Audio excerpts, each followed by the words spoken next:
بلا شبہ یقیناً تمہارے پاس آیا ایک پیغام پہنچانے والا، تمہارے نفسوں تمہاری جانوں میں سے، عزیز علیہ ما عنتم، بہت شاق ہے، مشکل گزرتا ہے اس پر ہر وہ کام جس سے تم مشقت میں پڑو، حریص علیکم، تم پر بہت حرص رکھنے والا ہے، بالمؤمنین رؤوف الرحیم، ایمان والوں پر بہت شفیق ہے، بے حد رحم والا ہے۔ فَإِن تَوَلَّوْا، پس اگر وہ منہ موڑ لے، فَقُلْ حَسْبِيَ اللَّهُ، تو کہہ دے کہ مجھے اللہ ہی کافی ہے، لا الہ الا ہو، اس کے سوا کوئی عبادت کے لائق نہیں، علیہ توکل، تو میں نے صرف اس پر بھروسہ کیا، وہو رب العرش العظیم، اور وہ عرش عظیم کا رب ہے۔ محترم بھائیو، ابوالکلام آزاد رحمہ اللہ نے ایک جگہ لکھا ہے کہ ابتدائے عمر میں مطالعے کی کثرت کی وجہ سے، مختلف لوگوں کے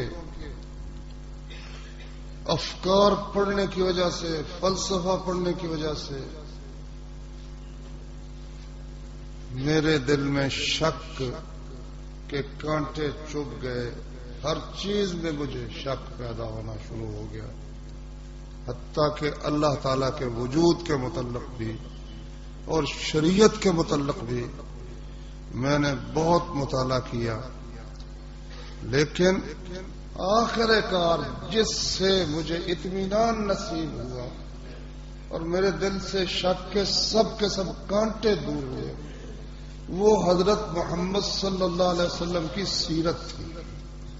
جب میں نے آپ کی سیرت کا مطالعہ کیا تو میرے دل سے وہ سب کے سب کانٹے جتنے تھے شک کے سب نکل گئے۔ اللہ نے مجھے یقین اور اطمینان کی دولت نصیب فرمائی۔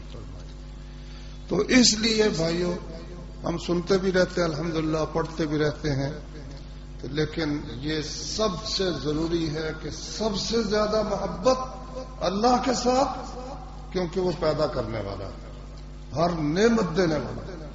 اس کے بعد سب سے زیادہ محبت وہ حضرت محمد صلی اللہ علیہ وسلم، یہ خود اللہ کے رسول نے فرمایا، والذی نفسی بیدہ لا یؤمن احدکم، قسم اس ذات کی جس کے ہاتھ میں میری جان ہے، تم میں سے کوئی شخص اس وقت تک مومن نہیں ہو سکتا جب تک میں اس کے نزدیک اس کے والد سے، اس کی اولاد سے اور تمام لوگوں سے زیادہ محبوب نہ ہو جاؤں۔ اچھا، یہ محبت کا سلسلہ بھی عجیب ہے، محبت کے دعووں کا سلسلہ اس سے بھی عجیب ہے۔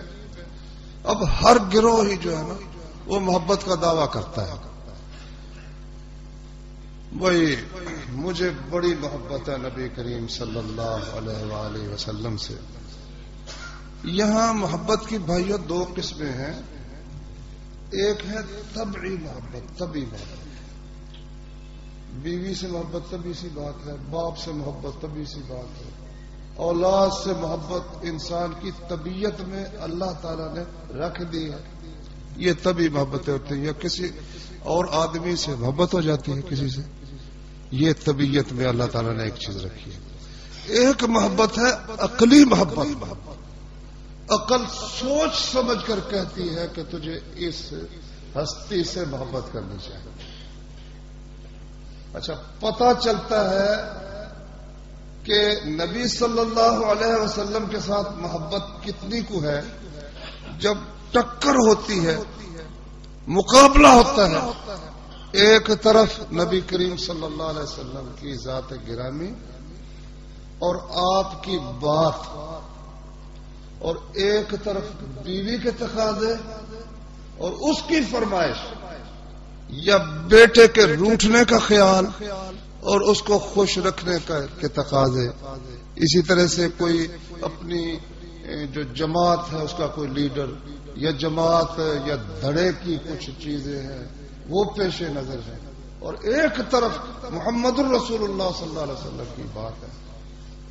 یہاں آ کر پھر پتہ چلتا ہے کہ محبت کس سے ہے.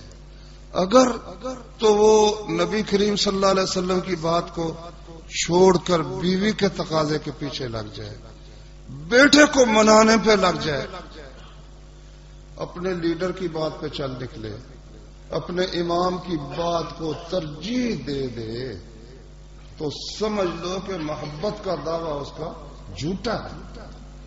بس یہی ہماری اور ہمارے جو دوست محبت کے دعوے کرتے ہیں نا، ہمارا اور ان کا یہی فرق ہے کہ ہم عقیدے میں بھی جو اللہ کے رسول نے فرمایا صلی اللہ علیہ وسلم، عمل میں بھی جو کچھ اللہ کے رسول نے، یہ نہیں کوئی بات جو ایک شاعر کہہ گیا ہے ان کا، کہتا ہے ملت حنفیہ، ہاں مذہب حنفیہ دارم، ملت حضرت خلیل، مذہب میرا حنفی ہے، ملت حضرت خلیل علیہ السلام ہے. وہ تو ٹھیک ہے، ہماری نبی صلی اللہ علیہ وسلم کو اللہ نے فرمایا آپ ملت ابراہیم پر، یہ تو حق ہے. خاک پائے چار یارم زیر سایہ ہر ولی، ہر ولی کے کہتا زیر سایہ ہو، یہ بھی اس کی مہربانی بھی، ہر ولی کے زیر سایہ ہو گیا. اچھا، ایک طرف جس کی بیعت کرنی ہے اس نے بیعت لینی اس بات پر ہے کہ جو میں کہوں گا وہ تم نے کرنا ہے. اب ایک طرف اس کو حدیث پڑھاؤ، اس کو آیت پڑھاؤ، وہ یہی کہے گا میرے پیر نے یہ بات کہی ہے، بھائی میرے امام نے یہ کہا ہے، میرے مرشد نے یہ کہا ہے. نہ، ہم نہیں مانتے، ہمیں گستاخ کہہ لو یا جو مرضی کہہ لو. ایک بہت بڑے امام گزرے ہیں ابن حزم، اس نے اپنی کتاب ایک میں ایک بات تھی کسی امام کی، تو اس نے لکھ دیا کہ صدق رسول اللہ، اللہ کے رسول نے سچ کہا، وَقَذَبَ فُلَانٌ، تو فلانے نے جھوٹ کہا، غلط کہا. مولانا عبداللہ غزنوی، یہ واقعہ میں نے حافظ محمد صاحب گوندلی اپنے استاد گرامی رحمہ اللہ سے سنا. کہتے ہیں کہ وہ مولانا عبداللہ غزنوی نے جب یہ پڑھا تو کہنے لگے بڑا گستاخ ہے اس نے، دیکھو کیا کہہ دیا فلاں، اتنے بڑے امام کو کہہ دیا کہ اس نے جھوٹ کہا، اس نے غلط کہا، سچ کہا اللہ کے رسول نے اور اس فلانے نے جھوٹ کہا.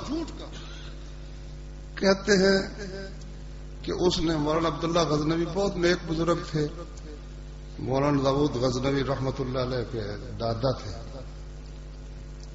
کہتے خواب میں رسول کریم صلی اللہ علیہ وسلم کی زیارت ہوئی تو وہ کہنے لگے کہ عبداللہ، ابن حزم ہماری محبت کے ہاتھوں مجبور ہے، اس مجبوری کی وجہ سے اس کی زبان سے یہ نکل گیا. جب اس نے بات دیکھی کہ صاف ہی اللہ کے نبی میری بات کے خلاف ہے تو اس کا اختیار نہیں رہ گیا، وہ ہماری محبت کے ہاتھوں مجبور ہے. اس لیے بھائیو ہمیں کئی کہتے ہیں یہ گستاخ ہے، گستاخ ہے. کیا گستاخی؟ جب ہمارے سامنے کوئی بات اللہ کے خلاف آتی ہے، اس کے رسول صلی اللہ علیہ وسلم کی بات کے خلاف آتی ہے، ہم نہیں مانتے اس کو. بھائی ہماری محبت کا تقاضا یہ ہے. اور ہمارے بھائی جو کئی دعوے بڑے کرتے رہتے ہیں، بات مانتے نہیں ہیں، کہتے ہیں ہم عاشق ہیں، ہمیں بڑی محبت ہے. نہیں. تو میرے بھائیوں، اس مناسبت سے میں انشاءاللہ العزیز نبی کریم صلی اللہ علیہ وسلم کی کچھ سیرت اللہ کی توفیق سے بیان کیا کروں گا کچھ دن. نبی کریم صلی اللہ علیہ وآلہ وسلم کی نبوت سے پہلی زندگی، اس کی تفصیل بہت کم ملتی ہے، کیونکہ کسی شخص کو کیا پتا تھا کہ یہ بندہ اللہ نے اس کو کتنی عزت عطا فرمانی ہے، کسی کو کیا خبر تھی. تو وہ تھوڑی بہت باتیں ملتی ہیں، زیادہ تفصیل سے اس زندگی کی خبر نہیں ہے، مگر اللہ تبارک و تعالی نے اس پوری زندگی کا خلاصہ 2 لفظوں میں بیان فرمایا. فرمایا اے نبی ان سے کہہ دو فقد لبثت فیکم عمرا من قبلہ افلا تعقلون، میں جو تمہارے پاس یہ اللہ کا پیغام لے کے آیا ہوں تو یہ نہیں میں آسمان سے اتر آیا ہوں یا کہیں باہر سے آ گیا ہوں، میں تمہیں میں پیدا ہوا، میرا بچپن تم میں گزرا، میری جوانی تم میں گزری، اب میں 40 برس کا پختہ عقل کا آدمی اللہ کی توفیق سے، تو میں ایک عمر تم میں رہا ہوں، کبھی میں نے غلط بیانی کی ہے، کبھی جھوٹ بولا ہے؟ فقد لبثت فیکم عمرا من قبلہ، اس سے پہلے میں ایک عمر تم میں رہا ہوں، ٹھہرا ہوں، افلا تعقلون، تمہیں سمجھ نہیں آتی؟ یہی بات تھی سب سے پہلے دیکھی یہ جاتی ہے۔ کئی لوگ جو مرزائی ہیں نا وہ گھیرتے ہیں، آپ کو بھی ممکن ہے بعض بھائیوں کو کبھی نہ کبھی اس کا اندازہ موقع ملا ہو، موقع پیش آیا ہو، وہ بات شروع کرتے ہیں کہ مسیح علیہ الصلوۃ والسلام زندہ ہیں کہ فوت ہو گئے ہیں، حیات مسیح کی، ممات مسیح کی۔ مقصد ان کا یہ ہوتا ہے کہ پہلے یہ ثابت کرو کہ وہ فوت ہو گئے ہیں، پھر کہو جی یہ دیکھو جی مسیح علیہ الصلوۃ والسلام تشریف لے۔ اچھا، تو حالانکہ پہلی بات تو یہ ہے کہ اللہ کے رسول صلی اللہ علیہ وسلم نے فرما دیا کہ میرے بعد کوئی نبی نہیں ہے، لیکن کسی بھی شخص کی کوئی بات جب آپ سنتے ہیں، کوئی دعویٰ سنتے ہیں، تو سب سے پہلی بات جس کی تحقیق کی جاتی ہے وہ یہ کہ یہ سچ بولتا ہے کہ غلط بیانی کرتا ہے۔ اگر جھوٹ اس کا ایک بھی ثابت ہو جائے کہ اس نے جھوٹ بولا، غلط بیانی کی ہے، تو پھر اللہ کی نبوت تو بہت دور کی بات ہے، پھر تو اس کو قابل اعتبار سمجھنا بھی مشکل ہو جاتا ہے۔ تو مرزا صاحب جو تھے ان کی زندگی کی غلط بیانیاں اور ان کے جھوٹ جو ہیں اس پر تو کتابیں تصنیف ہو چکی ہیں۔ یہ بات بھی اس نے جھوٹ کہی، یہ بھی جھوٹ کہی، یہ بھی غلط بیانی کی، یہ بھی غلط بیانی کی۔ اور نبی کریم صلی اللہ علیہ وآلہ وسلم کا سب سے بدترین دشمن جو تھا، بعد میں اللہ نے اسے ہدایت دے دی، لیکن بدر کی جنگ جس کی وجہ سے ہوئی، احد میں جو فوجیں چڑھا کے لایا، خندق میں جو فوجیں چڑھا کے لایا، کون تھا وہ؟ ابو سفیان۔ سن 6 ہجری میں صلح ہو گئی نبی کریم صلی اللہ علیہ وآلہ وسلم کی ان کے ساتھ۔ اس وقت پھر آمد و رفت شروع ہو گئی، مکے کے لوگ مدینے میں جاتے تھے، مدینے کے لوگ مکے میں آتے تھے، تو ایک دوسرے سے ملاقات کا سلسلہ چل نکلا، اور نبی کریم صلی اللہ علیہ وآلہ وسلم نے دنیا بھر کے لوگوں کی طرف دعوتی خطوط لکھے، کیونکہ آپ کے ذمے اللہ نے لگایا تھا کہ اپنے گھر والوں کو بھی دعوت دو، اپنے قبیلے کو بھی دعوت دو، اپنے شہر کو بھی دعوت دو، اپنے ملک کو بھی دعوت دو۔ وما ارسلناک الا کافۃ للناس، تمام دنیا کے لیے ہم نے آپ کو بھیجا، اس لیے سب لوگوں تک دعوت پہنچاؤ۔ اور اللہ کے رسول صلی اللہ علیہ وسلم نے دنیا بھر میں جہاں بھی آبادی تھی وہاں کے سربراہ کو خط کے ذریعے سے اللہ کی دین کی دعوت پہنچا دی۔ تو یہ مسلمان ہونے کے بعد ابو سفیان نے یہ واقعہ عبداللہ بن عباس رضی اللہ عنہ کو سنایا، اور وہ صحیح بخاری میں موجود ہے کہ جب رسول اللہ صلی اللہ علیہ وسلم کا خط گیا ہرقل کے پاس، رومیوں کے بادشاہ کے پاس، تو اس وقت وہ پیدل چل کر حمص سے تو بیت المقدس میں آیا ہوا تھا، کیونکہ اللہ تعالیٰ نے اس کو فتح عطا فرمائی تھی مجوسیوں پر، ایران کے مجوسیوں آتش پرستوں پر۔ اللہ نے اسے اسباب کے برعکس، کوئی سبب نہیں تھا، ایسے حالات نہیں تھے کہ وہ فتح حاصل کر سکتا، مگر اللہ نے اسے جب یہ نعمت دی تو اس کا شکریہ ادا کرنے کے لیے وہ پیدل چل کر آیا، اور باقی وہ بادشاہ تھا جہاں چلتا آگے اس کے قالین بچھائے جاتے، اور وہ پیدل چلتا چلتا چلتا چلتا کئی دنوں میں بیت المقدس میں پہنچا ہوا۔ اس نے جب یہ خط پہنچا اور اس نے پڑھا، اس نے کہا بھائی اس علاقے کے کچھ لوگ اگر ہوں تو وہ لاؤ، میں ان سے تحقیق کرنا چاہتا ہوں۔ چنانچہ ابو سفیان وہاں گئے ہوئے تھے، 30 آدمی تھے، تجارت کے لیے یہ لوگ گئے ہوئے تھے۔ تو ان کو لایا گیا، بادشاہ نے مترجم سے کہا کہ ان سے پوچھو کہ جس شخص نے یہ خط بھیجا ہے، نبوت کا دعویٰ جو کرتا ہے، اس کے سب سے زیادہ نسب کے لحاظ سے، رشتہ داری میں سب سے زیادہ قریب کون ہے؟ انہوں نے پوچھا تو ابو سفیان کہنے لگے جی سب سے قریب میں ہوں۔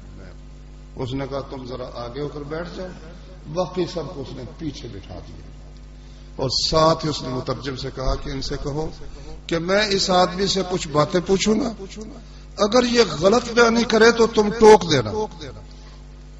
حدیث کی شرح میں یہ لکھا ہے کہ اس کے کہنے کا مقصد یہ تھا کہ بادشاہوں کی مجلس کا دستور ہوتا ہے کہ کوئی بات صحیح کہے یا غلط کہے اس کو ٹوکا نہیں جاتا، مجلس کے آداب کے خلاف ہے یہ بات سمجھی جاتی ہے کہ اس کو سمجھی کوئی نہیں، سلیقہ ہی کوئی نہیں، درمیان میں بول پڑا، اس لیے اس نے دربار کا یہ ادب خود ہی ختم کر کے کہہ دیا کہ جب یہ کوئی بات غلط کرے تو ہم نے بتا دیں۔ ابو سفیان کہتے ہیں کہ مجھے یقین تھا کہ میں اگر غلط بیانی کروں گا میرے ساتھیوں میں سے کوئی شخص بھی میری تردید نہیں کرے گا، کیونکہ آپ کی دشمنی میں سب میرے ہم رکاب تھے، جتنی مجھے دشمنی تھی اسی طرح ان کو بھی دشمنی تھی، کوئی بھی میرا رد نہیں کرے گا۔ لیکن کنت امرأ سیدا اتکرم عن الکذب، میں سردار آدمی تھا، جھوٹ سے میں اپنے آپ کو بچا کے رکھنا چاہتا تھا کہ یہ اب تو یہاں خاموش رہیں گے، مکے میں جائیں گے تو کہیں گے ابو سفیان نے جھوٹ بولا تھا، سردار ابو سفیان نے جھوٹ بولا تھا، میں یہ سننا نہیں چاہتا۔ بڑی بات ہے، اللہ نے اس قوم کو ایسے نہیں چنا، کوئی ان میں کچھ خوبیاں بھی تھیں، کافر ہے، مشرک ہے، محمد رسول اللہ صلی اللہ علیہ وسلم کا دشمن ہے، مگر اس لیے جھوٹ نہیں بولتا کہ اپنے آپ کو متعلق یہ سننا نہیں چاہتا کہ ابو سفیان نے سردار ہو کے جھوٹ بولا۔ سب سے پہلے اس نے یہ سوال کیا کہ یہ شخص جس نے نبوت کا دعویٰ کیا ہے ایک خاندانی طور پر کیسا ہے؟ اس نے کہا جی وہ تو خاندان والا ہے، اونچے خاندان کا آدمی ہے۔ کہا اچھا اس کے آبا و اجداد میں سے کوئی بادشاہ گزرا ہو؟ کہا نہیں بادشاہ نہیں گزرا۔ اچھا پھر اس کے خاندان میں سے کسی شخص نے یہ دعویٰ کیا ہو نبوت کا؟ کہا یہ دعویٰ بھی کسی نے نہیں کیا۔ قال فهل كنتم تتهمونه بالكذب، کہا کبھی تم نے اس پر جھوٹ کی تہمت ہی لگی ہو اس پر، کبھی ایک طرح جھوٹ بولا ہو؟ سبحان اللہ، سوال میں دیکھو نا اس نے کتنی یعنی باریکی سے سوال کیا کہ جھوٹ نہ بولا ہو اس نے، جھوٹ کی تہمت کبھی لگی ہو؟ میں نے کہا نہیں، جھوٹ کی تہمت بھی نہیں لگی ہے نا۔ یعنی وہ ساری زندگی 40 برس کی زندگی اور اس کے بعد 13 سال مکے کے، کتنے 53 سال ہو گئے، اور 6 سال آگے ملا گئے، 60 سال کی زندگی کے متعلق وہ کہتا ہے کہ جھوٹ بولنا درکنار، جھوٹ کی تہمت بھی نہیں لگی۔ چھوٹی سی بات نہیں میرے بھائی، اپنے آپ کو بھی دیکھ لو، اپنے ارد گرد مولویوں کو بھی دیکھ لو، ہمارے جیسے لوگوں کو بھی دیکھ لو۔ کہتا ہے پھر جو اس کے پیچھے لگتے ہیں وہ غریب کمزور ہے کہ بڑے بڑے سردار چودھری صاحبان ہیں، نیشنل اسمبلی کے ممبر اور صوبائی اسمبلی کے ممبر اس کے ساتھ لگے ہیں، یا ماڑے دبڑے غریب لوگ اس کے ساتھ لگے ہیں؟ کہا اس کے ساتھ غریب لوگ، ضعفاء الناس اتبعوا، اس کے پیچھے لگے۔ وہ بڑھ رہے ہیں یا کم ہوتے جاتے ہیں؟ کہتا ہے وہ بڑھتے ہی جاتے ہیں۔ اچھا کوئی ان میں سے اپنے دین سے ناراض ہو کر کبھی اس کو چھوڑ گیا محمد کو؟ کوئی اس کی مثال ہے؟ بڑا ویسے وہ ذہین تھا۔ ابو سفیان نے پھر تبصرہ ایک موقع پر کیا، کہتا ہے اس اقلف سے زیادہ میں نے سمجھدار دانش مند کوئی نہیں دیکھا۔ اقلف کہتے ہیں جس کا ختنہ نہ ہوا ہو، اس کو کہتے ہیں اقلف۔ یہ جو تھے نا عرب، یہ ابراہیمی دین پر تھے علیہ الصلوۃ والسلام، تو اس کو وہ مطلب ایک طرح نا جس طرح وہ کہتا ہے سکھڑا، اس طرح وہ تذلیل کے لیے کہتے تھے نا کہ وہ جس طرح وہ ہمیں مسلح کہہ دیتے ہیں، اس طرح سے وہ ان عیسائیوں کو کہتے تھے اقلف، خطرہ کوئی نہیں اس کا۔ اللہ کہتا ہے میں نے اس سے ذہین اور اس سے زیادہ سمجھدار بندہ کوئی نہیں دیکھا۔ کہتا ہے اس نے یہ نہیں کہا کہ کبھی کو اس کو چھوڑ کے گیا ہو، کہتا ہے اس کے دین کو ناپسند کرتے ہوئے چھوڑ کے گیا، کیونکہ اپنے کسی مفاد کے لیے کو تو چھوڑ کے جا سکتے ہیں، لوگ جاتے رہتے ہیں، لیکن دین کو ناپسند کر کے کبھی کسی نے چھوڑا۔ ابو سفیان کہتے میں نے کہا نہیں۔ اچھا کبھی تمہاری اس کے ساتھ جنگ ہوئی ہے؟ کہتا ہاں جنگ تو ہوئی ہے۔ ہاں ایک بات پیچھے رہ گئی کہ بھائی وعدے کے متعلق کیا کہتے ہو؟ وعدہ جو کرتا ہے وہ کبھی عہد شکنی اس نے کی ہو؟ کہتا ہے ابھی تک تو نہیں کی، اب ہمارا اس کے ساتھ ایک عہد ہوا، دیکھتے ہیں کہ پورا کرتا ہے کہ نہیں۔ کہتا مجھے یہ یہاں تھوڑی سی گنجائش ملی، مجھے پتا تھا کہ اب بھی انہوں نے عہد توڑنا نہیں، مگر اس میں میں نے تھوڑی سی چپر لگانے کی کوشش کی کہ حالانکہ مجھے پتا تھا کہ کبھی وہ عہد کو توڑنے والے نہیں ہیں۔ اچھا پھر تمہاری اس کے ساتھ کبھی جنگ ہوئی ہو؟ کہتا ہوئی ہے۔ پھر کیسی رہی؟ کہتا باریاں ہیں، کبھی وہ غالب رہا کبھی ہم غالب رہے۔ اچھا ساری باتیں کرنے کے بعد پھر اس نے ترجمان سے کہا اسے کہو کہ میں نے تم سے پوچھا کہ وہ کیسے خاندان کا، تم نے بتایا کہ وہ اونچے خاندان کا ہے۔ اللہ کے رسول اسی طرح اونچے خاندانوں میں بھیجے جاتے ہیں تاکہ کسی کو ان کی پیروی میں عار محسوس نہ ہو۔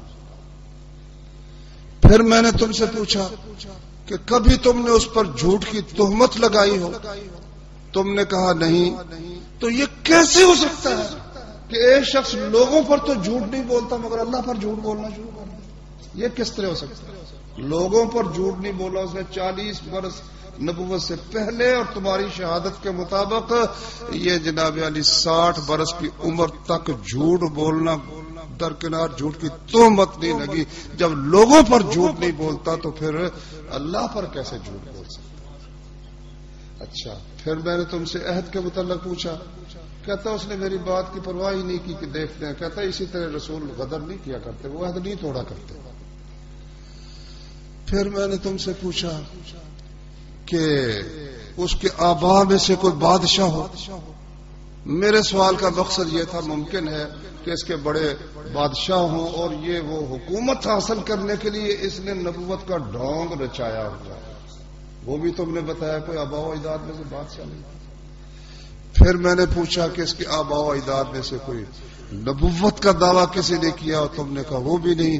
میں نے یہ خیال کیا ممکن ہے اس کے باپ دادا میں سے کوئی نبوت کا دعویٰ کرنے والا گزرا ہو، تو اس نے وہ حاصل کرنے کے لیے وہ شرف اور وہ عزت و احترام تو یہ نبوت کا دعویٰ کر دیا۔ تم نے کہا یہ بھی نہیں۔ پھر میں نے پوچھا کہ اس کے پیچھے کس قسم کے لوگ لگ رہے ہیں؟ تم نے بتایا کمزور ہیں۔ فرمایا ہم اتباع الرسل، رسولوں کی پیروی کرنے والے یہی غریب لوگ ہوتے ہیں، کیونکہ امیروں کو ان کے کاروبار، ان کی جو ہیں کمپنیاں، ان کی عزت و احترام، جو سرداری ہوتی ہے، سر کے اندر ایک خمار ہوتا ہے بڑے ہونے کا، وہ تابع ہونے کی اجازت نہیں دیتا نا۔ مقصد اس کا یہ تھا، کہا ہم اتباع الرسل، یہ غریب لوگ جو ہیں یہی رسولوں کے پیروکار ہوتے ہیں۔ اچھا پھر میں نے تم سے پوچھا جنگ کے متعلق، تم نے کہا کبھی وہ غالب کبھی ہم غالب۔ ایسے ہی رسولوں کے امتحان ہوتا رہتا ہے۔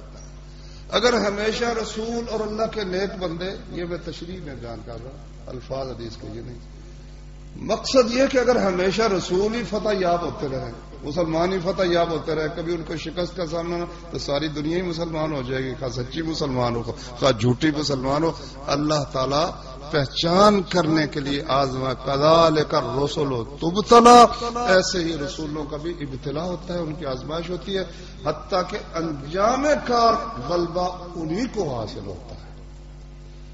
یہ سب کچھ کہنے کے بعد کہتا ہے مجھے معلوم تھا ایک رسول آنے والا ہے اور میں سمجھتا تھا کہ وہ ہم بنی اسرائیل میں سے آئے گا، اور اگر تم نے جو کچھ کہا ہے یہ ٹھیک ہے تو وہ اللہ کا بالکل سچا رسول ہے، اور میں جہاں بیٹھا ہوں وہ اس میرے قدموں کی جگہ کا بھی مالک بن جائے گا، اور اگر میں وہاں پہنچ سکتا تو میں جا کر اس کے قدم دھوتا، میں اس کے قدم دھوتا۔ یہ ہے ہمارے رسول صلی اللہ علیہ وآلہ وسلم۔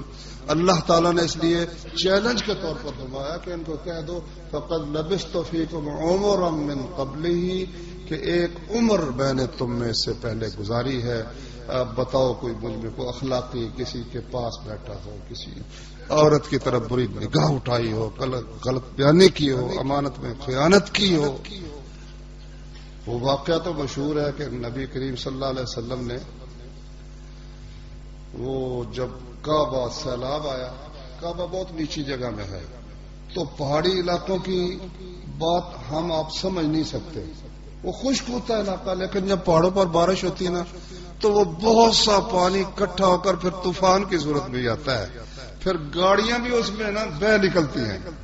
یہ جدے کا آپ نے سنا ہوگا، پچھلے 1-2 سالوں میں ہوا تھا، مکے میں بھی ایسا ہوتا تھا، وہ نچلی جگہ میں پانی بھر جاتا تھا تو بعض اوقات وہ پھر کعبہ بھی منہدم ہو جاتا ہے۔ تو کعبہ جب گر گیا تو قریش مکہ نے اس کی تعمیر شروع کی۔ تو سیرت کی کتابوں میں لکھا ہے کہ انہوں نے ایک دو شرطیں لگائی۔ ویسے کمال کافر تھے، مشرک تھے، اللہ کے بندے مشرک تھے، لیکن انہوں نے کہا گھر بنانا ہے اللہ کا، اس میں سود کا پیسہ نہیں لگانا، سود کا پیسہ نہیں لگانا، رنڈی کی آمدنی، بدکار عورت کی آمدنی اس میں نہیں لگانی۔ تو دیکھ لو کافر تھے، اور ہمارا جو حساب ہے اللہ کے نیک بندے اب بھی ہیں، اللہ تعالیٰ انہی کی وجہ سے اللہ تعالیٰ نے دنیا کا سلسلہ رکھا ہوا ہے، ورنہ تو پھر قیامت قریب آ جائے۔ تو خرچہ اتنا نہ ہو سکا کہ پورا کعبہ تعمیر ہو۔ انہوں نے یہ طے کیا کہ چھوٹا کر دو کمرہ، کعبہ پوری بنیادوں پر نہ بناؤ۔ شمال کی طرف انہوں نے کچھ حصہ جو تھا نا تقریباً 2-2.5 صفوں کا حصہ وہ چھوڑ کر تو کعبے کی تعمیر شروع کر دی۔ پتھر اس وقت رسول اللہ صلی اللہ علیہ وسلم نوجوان ہی تھے، تو حضرت عباس بھی پتھر ڈھو رہے تھے اور نبی کریم صلی اللہ علیہ وسلم بھی پتھر ڈھوتے تھے، کندھے پر رکھ کر لا رہے تھے۔ اچھا، اب چچا تھا عباس رضی اللہ تعالیٰ عنہ، تو نبی صلی اللہ علیہ وسلم کندھے پہ پتھر اٹھا کے لاتے نا، تو کندھا ننگا تھا، قمیص ہی تھی صرف، تو اس نے کہا بیٹے یہ جو ہے اپنی تہ بند اتار اور یہاں رکھ لو۔ نبی صلی اللہ علیہ وسلم نے نہیں اتارا، وہ چچا تھا، اس نے زبردستی تہ بند اتاری اور کندھے پر رکھ۔ نبی صلی اللہ علیہ وسلم بے ہوش ہو کر گئے، برداشت ہی نہیں ہوا۔ نبوت سے پہلے اس معاشرے میں جہاں ننگا ہونا کوئی عیب سمجھا ہی نہیں جاتا تھا، جاہل ایسے ہی ہوتے ہیں۔ اگر دیکھ لے ہو تو کبھی دھوپ نکلے تو برطانیہ میں جا کر دیکھ لو، یہ کیسی ایسے ملک میں دیکھ لو، مرد بھی ننگے عورتیں بھی ننگی، ان کو حیا ہے ہی نہیں، وہ سمجھتے ہیں بھی ننگے ہونے، خصوصاً مردوں کے ننگے ہونے کا تو کوئی بات ہی نہیں۔ تو کہنے لگے میری چادر لاؤ، میری چادر لاؤ، چادر دی تو پھر جا کر رسول اللہ صلی اللہ علیہ وسلم کو کچھ تسلی ہوئی اور وہ کیفیت اس سے نکلے۔ یعنی اس زمانے میں بھی اللہ تعالی کی طرف سے آپ کی نگرانی ہو رہی تھی کہ کوئی داغ اس میرے پیارے بندے پر، اس نبوت سے پہلے کی زندگی میں بھی آپ پر کوئی داغ نہ آ سکے۔ اور پھر کعبہ جب تعمیر ہو گیا تو حجر اسود رکھنے کا موقع آیا۔ تو اب جاہلوں میں یہ ہوتی ہے نا سرداری خوب ہوتی ہے، جس طرح اب بھی دیکھو نا ہر ایک کی کوشش ہوتی ہے بھئی میں صدر بن جاؤں جلسے کا، یہ ہو جائے، وہ ہوتی ہے سرداری، ہر قبیلے کی کوشش کہ ہم یہ رکھیں گے حجر اسود۔ اللہ اکبر، فیصلہ یہ ٹھہرا کہ کل بھائی جو شخص پہلے آئے گا نا وہ اس کو وہ رکھ دے۔ دوسرے دن نبی صلی اللہ علیہ وسلم تشریف لائے تو ان کے الفاظ سیرت کی کتابوں میں موجود ہیں، کہنے لگے کہ رضینا ہو، ہم اس پہ راضی ہیں، یہ شخص صادق بھی ہے، یہ شخص امین بھی۔ یہ دو وصف تھے محمد الرسول اللہ صلی اللہ علیہ وسلم، ایک صدق تھا، ایک امانت تھی۔ ہمارے لیے بھی یہ بھائیو ایک ہے نا نمونہ ہے کہ ہمارے نبی کو اللہ نے جو عزت بخشی اور انہوں نے ہمیں جو پیغام دیا اس کی بنیاد کس پر ہے؟ صدق پر ہے اور امانت پر ہے۔ والذی جاء بالصدق وصدق به اولئک هم المتقون، جو سچ لے کے آیا وہ تھے حضرت محمد صلی اللہ علیہ وسلم، اور جنہوں نے اس کی تصدیق کی یہ ہے متقی اور اللہ سے ڈرنے والے۔ تو نبی کریم صلی اللہ علیہ وآلہ وسلم کو اللہ تعالیٰ نے نبوت سے پہلے بھی ان چیزوں سے نوازا تھا، صدق سے، امانت سے۔ خدیجہ مکے کی سب سے مالدار عورت تھی رضی اللہ تعالی عنہا، تو انہوں نے تجارت کے بھیجتی رہتی تھی اپنا سامان تجارت کے لیے، اپنے غلام میسرہ کے ساتھ رسول اللہ صلی اللہ علیہ وسلم کو بھی سامان تجارت دے کے بھیجا۔ تو اس نے رسول اللہ صلی اللہ علیہ وسلم کی جو معاملہ فہمی تھی، جو سلیقہ تھا، جو صدق تھا، جو امانت تھی، وہ آ کر ساری بات بتائی، اللہ نے نفع بھی دیا۔ اور پھر نبی صلی اللہ علیہ وسلم کا جو حسن تھا وہ بھی آپ جانتے ہیں کہ اللہ تعالیٰ نے کس قدر حسن عطا فرمایا تھا نبی کریم صلی اللہ علیہ وآلہ وسلم کو۔ وہ تو آپ کا حلیہ جب بیان کرتے ہیں صحابہ کرام رضی اللہ تعالی عنہم، جابر کہتے ہیں میں نے ایک رات دیکھا، چاندنی رات تھی، اور نبی صلی اللہ علیہ وسلم سرخ حلے میں تھے، ایک سرخ تہبند اور سرخ اوپر تھی چادر۔ تو کہتا ہے میں کبھی چاند کو دیکھتا ہوں، کبھی نبی صلی اللہ علیہ وسلم کے چہرے کو دیکھتا ہوں، تو کہتا ہے میں نے فیصلہ یہ کیا کہ واللہ یہ محمد صلی اللہ علیہ وسلم کا چہرہ چاند سے خوبصورت ہے۔ تو اس وجہ سے ان کو محبت تھی صحابہ کرام کو، صرف عقلی محبت نہیں رہ گئی تھی، ان کو تبھی محبت ہوگی جس طرح کو عاشق ہو جاتا نا، کیونکہ وہ دیکھتے تھے نا۔ ہمارے نصیب میں تو یہ نہیں ہوا، انشاءاللہ اللہ جنت میں اکٹھا کرے تو پھر دیکھیں گے اللہ کے فضل و کرم سے۔ لیکن ہمیں بھی اللہ نے ایک سعادت بخشی ہے کہ ہمیں ایمان بالغیب کی دولت سے نوازا ہے، دیکھے بغیر ہی ہم ان کے محبت کرنے والے اور ان پر ایمان رکھنے والے۔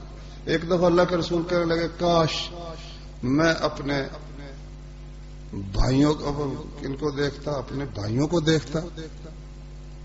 وہ کہنے لگے جی ہم بھائی نہیں ہیں۔ فرمایا تم نے تو مجھے دیکھا ہے، معجزات دیکھے ہیں، اللہ کی برکتیں دیکھی، وہ لوگ آئیں گے جنہوں نے صرف قرآن سنا ہوگا، میرے حالات سنے ہوں گے، مجھ پر اس کے باوجود وہ ایمان لائیں گے۔ اور یہ بھی میں سمجھتا ہوں اللہ کا احسان ہے کہ اس وقت اگر اللہ ہمیں پیدا کرتا تو پتہ نہیں ہم کس صف میں ہوتے۔ بڑی مشکل تھی زندگی، بڑی مشکل تھی۔ ہمیں تو آزمائش ہوئی کو نہیں، والد صاحب مسلمان تھے، دادا مسلمان تھے، ہمیں تو یہ چیز میراث میں الحمدللہ مل گئی۔ اللہ اکبر۔ تو حضرت خدیجہ رضی اللہ عنہا نے آپ کو نکاح کا پیغام بھیجا، وہ ساری بات سن کر تو نبی صلی اللہ علیہ وآلہ وسلم نے ان سے نکاح کر لیا۔